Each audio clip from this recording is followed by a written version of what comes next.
here's a little pro tip. Whenever I put my camera bag in the car, I put it behind the passenger seat, by the driver's seat. And I do that so that I can be a super responsible driver and shoot the sunset out the window of the moving car without pulling over, because I'm trying to make it to the location as quickly as possible. But the sunset's already happening because I didn't plan well enough ahead or leave early enough. Jordan's a lot more organized and clean than me. He's ready to go. Camera bag right here. But I need to steal his Sony cap so I can get the white balance right for this video. So sorry, Jordan, I'm borrowing this. I don't even know if we need the other lights. I think we're fine. We are going. Cool. Perfect. We're ready. I think we're ready. As soon as junk out of my pocket. Cool. Nice. Hey guys, it's Jordan from Tacoma Lifestyle. I don't know how you want to do the intro. Yeah, that works. What's up, guys? It's Derek from Foreigner Lifestyle. I'm here with Jordan, and we are going to go check out a really awesome place in Utah with our... I totally fucked that up. What's up, guys? It's Derek with Foreigner Lifestyle. I'm here with Jordan from Foreigner Lifestyle, and it is the weekend, and we're going to go out with our personal vehicles and check out some pretty cool spots in Utah. Yeah, so we actually found a spot that neither of us knew about. Just took some digging on Google Maps, and we've both lived here our entire lives. Didn't know this place existed. Thought it looked cool just from looking on Google Maps, and now we're going to take our Tacoma and our 4Runner, go check it out. And yeah, we're just going to go check out some pretty cool spots here local to our warehouse here in Utah. The craziest part about this spot is that I found it months ago, and just by looking on Google Earth, I just like to scout Google Earth to try and find spots that I can go visit to shoot landscape photos. And I came across this place just goofing off on Google Earth, and I remember telling you about it, and I thought no one knew about this place. I thought it was just like total secret. And then it happened like a year ago. I was also on Google Earth looking, and I was looking in a part of the state that I hadn't even looked before, and there ended up being something there. I'm like, oh, this place looks so sick. And so I think this is like the cool part about overlanding is we build these vehicles to go and find these places. And so this is the fun part is you get to kind of scout things out on Google Maps, find a place that you've never been to before, no one else has been to before, and just go explore. It's just crazy to me, though, that we were looking at the same place. We had no idea. And we'd been working together for how many months? Yeah, I had no idea that we were looking at the same place. And it was funny because I started telling you about it, and you're like, oh, wait, is that this place? I don't think anyone else would know the name of this place or know where it is or have even seen photos of it. Right where it was. And I've never seen photos of this place. I've never seen photos. I've never seen videos. I've never seen anyone else go there. And I feel like I'm constantly scouting the state of Utah, trying to find new spots. Yeah. And maybe that's the coolest thing about Utah and the West out here is that we've got so many places. There's no way any one person could see all of them. And even just in this one state, we're not even talking about Colorado, Arizona, even Idaho. I'm sure there's a ton of spots in Nevada. Like, it just kind of takes a little bit of digging, a little bit of exploring, and then you can find something that no one else has been to. Like, there's still plenty of spots out there. Like, everyone feels like the world has already been explored. Jordan here is actually a geo-wizard. He's the only person out there that I found that's like me, where we just look at Google Earth and we just find cool spots and we go there. We just look for cool stuff. He actually found there's a little tiny hidden arch in a state in Arizona. Or we're not going to say that. It's okay. Arizona's a big area. They won't be able to find it. It's true. But some of these areas are sensitive, and that's why we're not going to disclose the location, is because too many people go there. It gets regulated. You guys have seen with the swell right now what's going on. There's some issues. Or even in Death Valley these days. Or even in Death Valley, yeah. Death Valley has been closed now. So I think it's just important. Go out. Do it. I mean, we have a ton of resources these days. I mean, how many mapping apps are there now? Oh, you can find anything.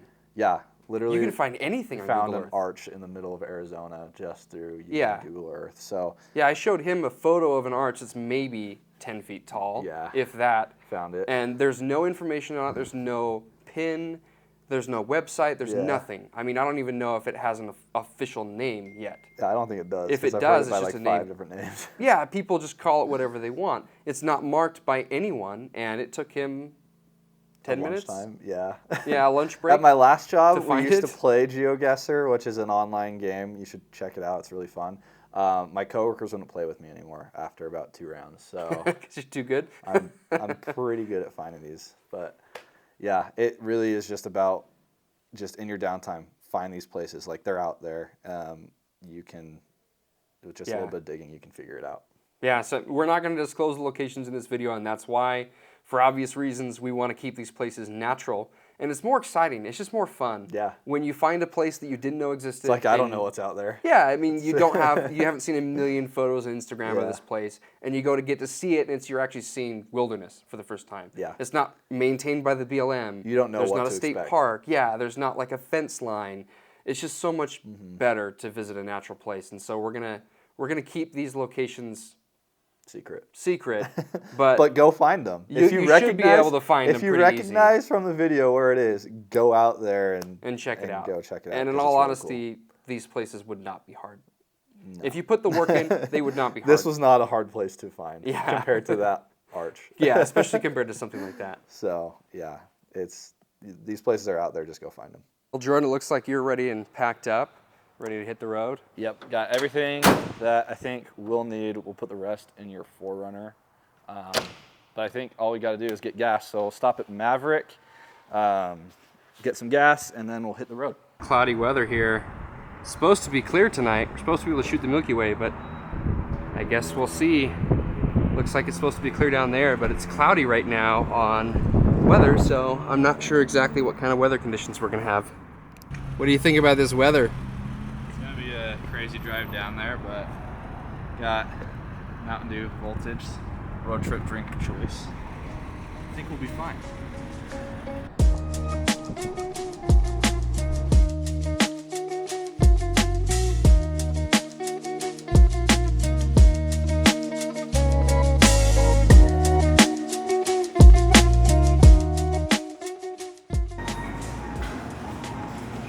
Got the essentials. It's my 4th Mountain Dew of the day. It is a very hot weekend here. It's about 90. It's gonna be about 90 to 100 degrees the entire time. So it's looking to be a pretty warm trip. I don't really like camping in the heat, but you know, it's better than camping in the cold. I've kind of been sick and tired of camping in the snow.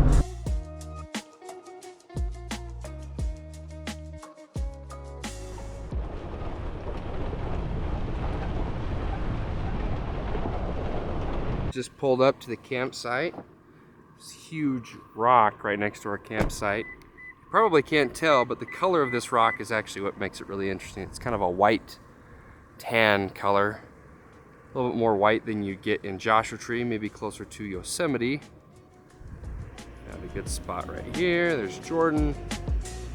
And we've got fire pit over here. The road was a dead end that we were taking. Looking at maps, we didn't really expect it to dead end the way that it did. There's actually a mountain range right here.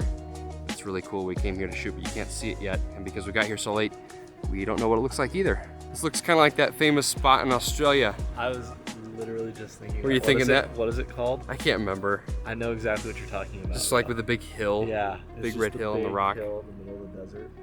You want to camp up against the big rock? I do want to camp up against the big rock.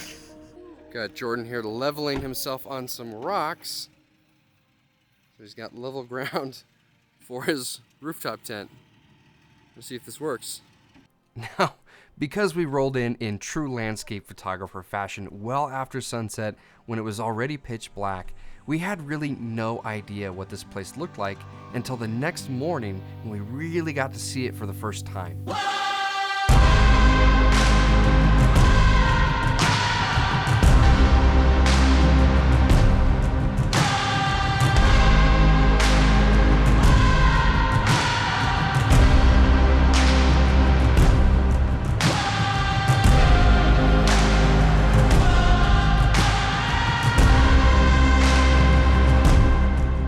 One of the things that immediately caught my attention about this place is that the rock formations are massive.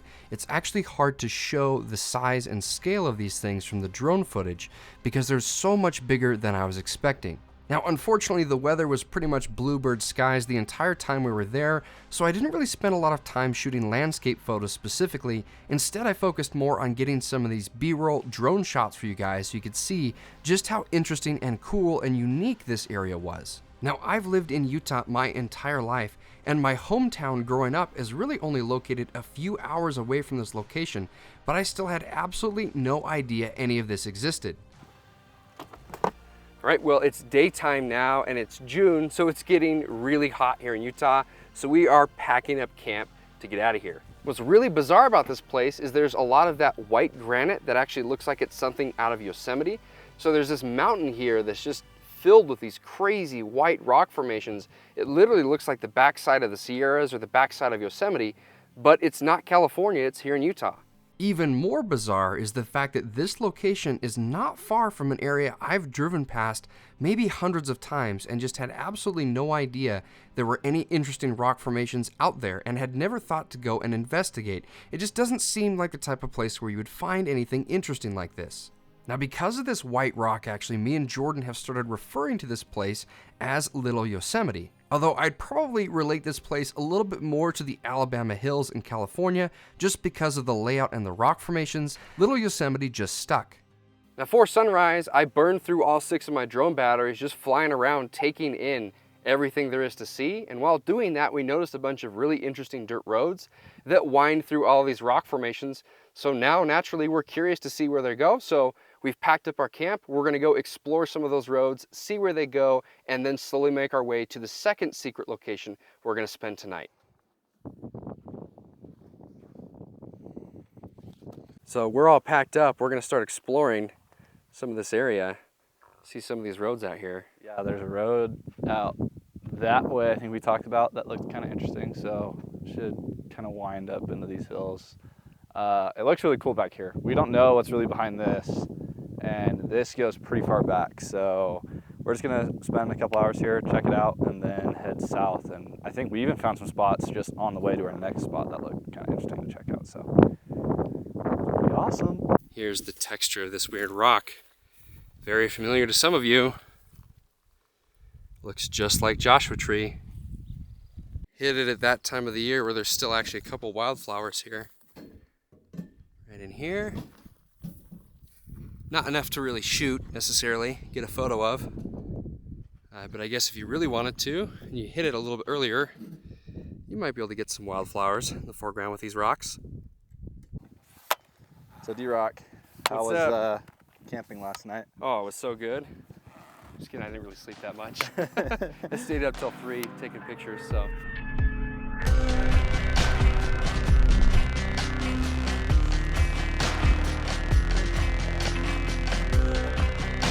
Now, because we were there to film a video for Forerunner Lifestyle and Tacoma Lifestyle, as well as me filming one for my own channel, we actually brought along with us the company-owned drone.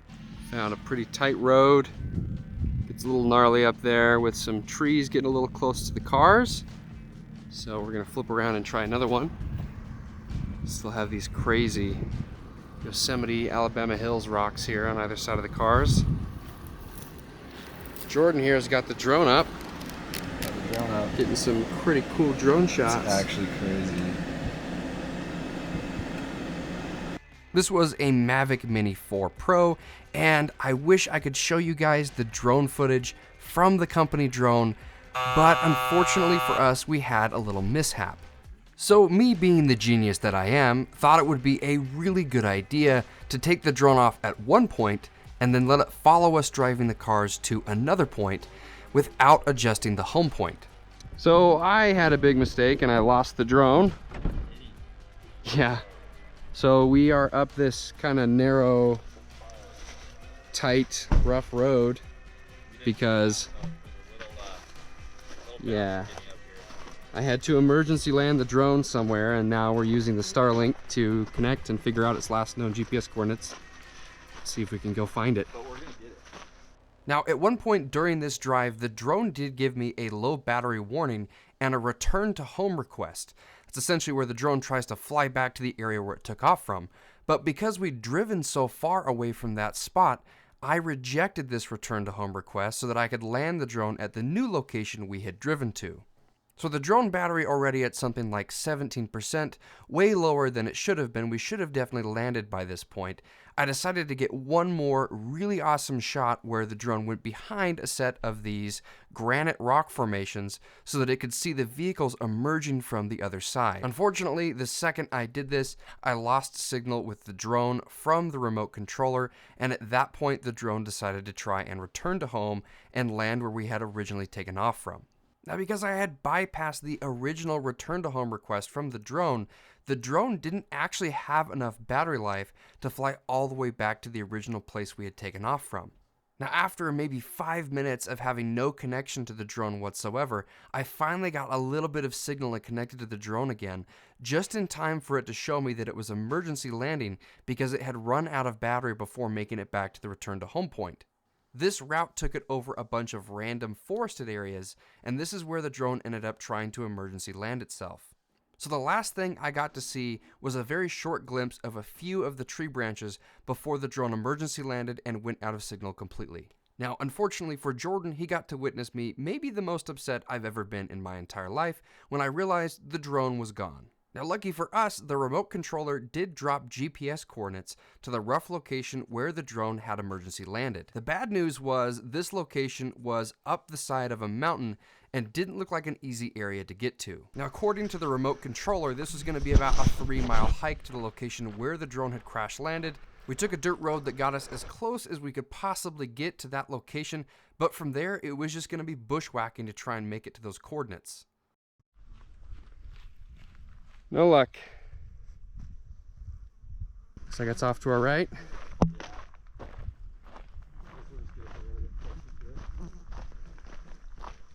And now we go through the tick-infested trees.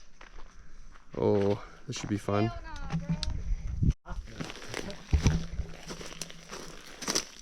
I thought it... Oh, gross. Spiderweb? Yeah.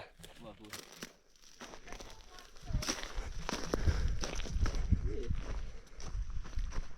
Ah, yes. That clearing. Please be in here. This direction. But No luck so far. After trekking a couple of miles up this dirt trail to try and get as close as we could, we had to start bushwhacking our way through some of the most ridiculous terrain I think I have ever had to navigate in my entire life. The real kicker for this was the fact that it was probably 85 or 90, maybe even 100 degrees this day out here in the summer in Utah, and there was a never-ending swarm of horseflies. I've never seen this many flies in my entire life, and for whatever reason, that area near the center of your eyes, kind of where your eyes meet your nose, where you get those little boogers and you gotta pick them out with your fingers, the flies just swarmed right to that part of your eyeball non-stop. They would land on the back of your shirt. I actually remember quite a few times moving just behind Jordan to see something like 20 flies on the back of his shirt at any given point in time. Now, after probably an hour of bushwhacking, we finally made it to the location where the remote control said the drone had crash landed. Unfortunately for us, this was also an area that was very thick with these trees. And after something like an hour of hopeless efforts looking everywhere to try and find this drone, trying to figure out where on earth it could possibly have landed, that was about the time that Jordan actually spotted a baby rattlesnake. Well, we just saw a baby rattlesnake right over there. You might be able to see it slithering away right there. It's a black, yellow with black checkers on it, and a big black tail. And it's a baby, so that's not good. So no luck with the drone, unfortunately. We've been looking for a really long time.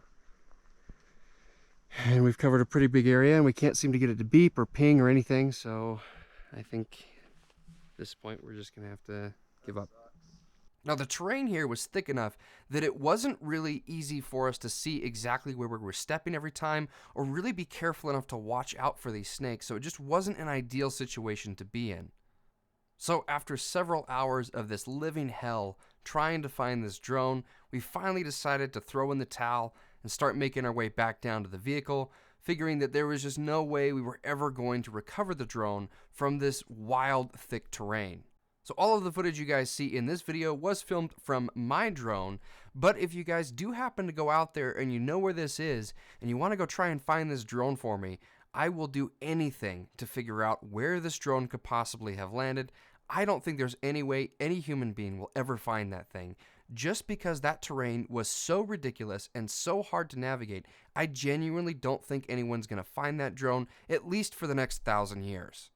Now, I think stomping around in this summer heat made all of us hate our lives so much that we decided to call it on staying up there for the rest of the day and headed down into town, the closest town we could get to, which is still quite a ways away, to grab some food and just relax for a little bit after being in that summer heat for so many hours. Now, originally the plan had been to just go and explore for a few hours that morning and then make another drive a few hours away to another secret location down further south. Unfortunately, while we were there, we spent so much time trying to find this drone that by the time we made it into town, it was pretty much sunset and the day was over, so we decided to just grab food in town and then go back and spend one more night at a new campsite in this area. So we managed to find a pretty sweet camp spot not too far from the spot we camped the first night that had a really awesome view of some of these rock formations.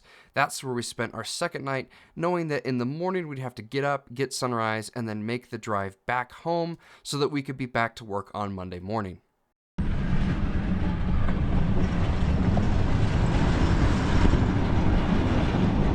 Now, the second secret location that we were actually talking about in the earlier clip in this video, the place we had originally planned to go to, and this was just on the way, I did end up making it there, but several months after this video was filmed. I do have another video of that location that will be coming soon. It's going to be part of a series that I'm going to be doing on all of these more secret, less visited locations here in Utah. Now, part of the theme for this series is I will not be disclosing these locations or the general areas where they're located.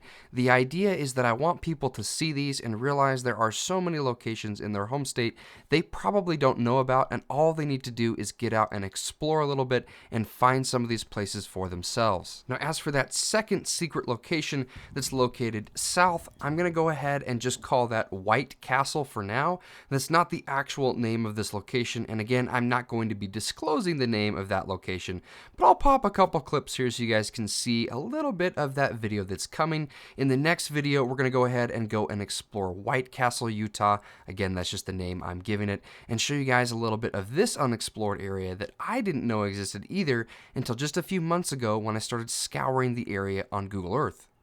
And that wraps it up for our exploration of Utah's hidden, secret little Yosemite, located in an area of Utah I don't think many people know exists. Hopefully you guys use this video as inspiration. Go out and find some new places you didn't know existed, explore them, and get some really good photos.